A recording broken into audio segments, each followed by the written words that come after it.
My learned colleague made many points which I found not to be true. He first started by saying it is the duty of the police to arrest, not to take care of the children. I think I will address that during my speech as subsection 28 of the section 28 of the Constitution addresses that. First, I would like to say, do not compare a wife and a child. A child has certain rights that a wife does not have. A wife is matured, but a child is still a child. He then said it is the parents' duty to take care of their children. I'll also address that by section 28 of the Constitution. He then said the father did not ask the police to take care of the children. The father did ask, and I'll also address that during my speech. He said he also said even if the father was not arrested, they would still have died. The evidence proved that children died because of cold and rain. So there is no such thing as they would die because of like starvation or all those kinds of things. He said a reasonable person would not foresee the possibility that the children would disappear. Okay, firstly, the reasonable person would have foreseen that possibility and would have taken step. Yes, if they did not foresee the possibility of the children disappearing, they then have, because the children did disappear, they then have to do something about it. And he said the police tried their best to look for children, and I'll also address that during my speech. He also said they found children after 2 days, which I found to be not true, as the children were found the following morning at 10 o'clock. Okay? Assuming we all read the case, I would like to only translate the most important facts from the judgment, which is in Afrikaans, since some of us does not understand the language. According to the evidence, Mr. Mokoena was arrested between 5 and 6 p.m. It is not clear when the children disappeared from Mr. Mokoena's van. After arresting Mr. Mokoena, the appellants took the names and addresses of the two witnesses.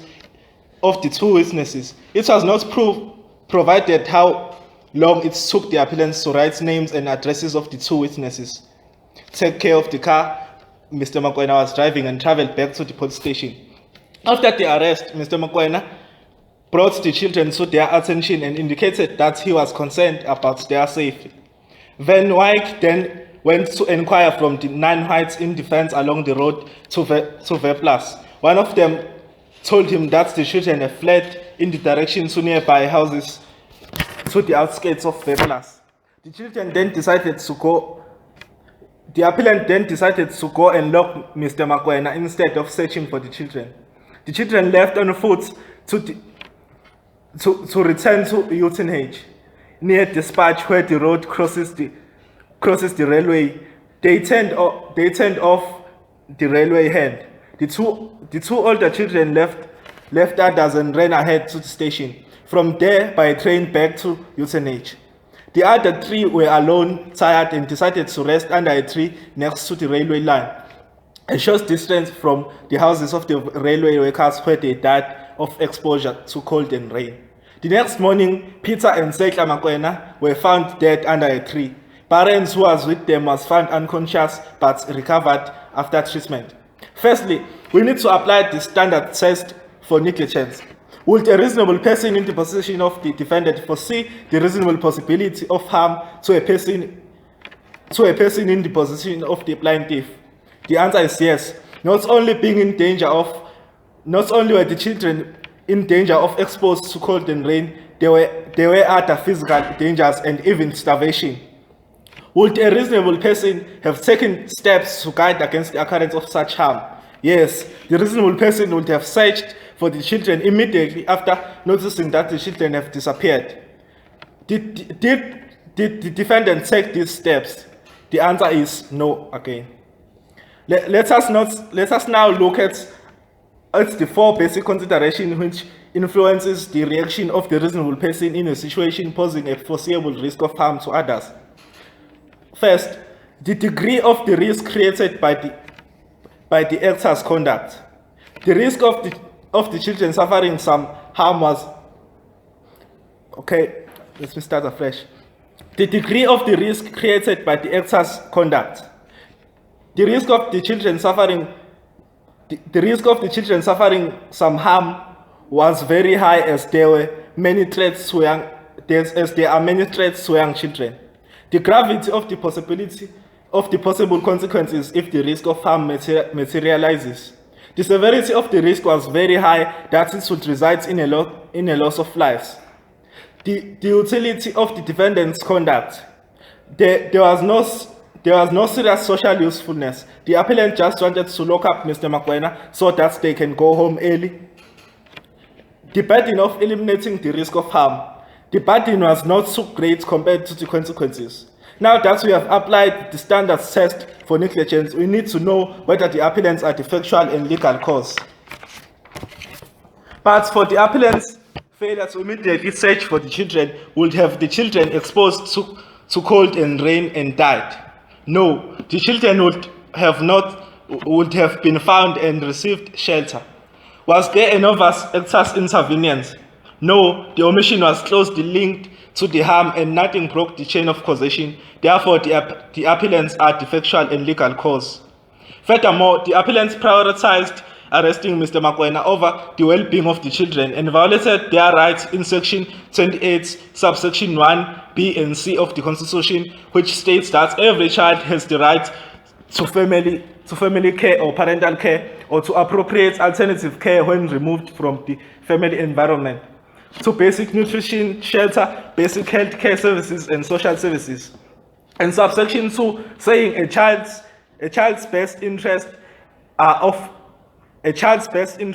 paramount importance in every matter concerning the child.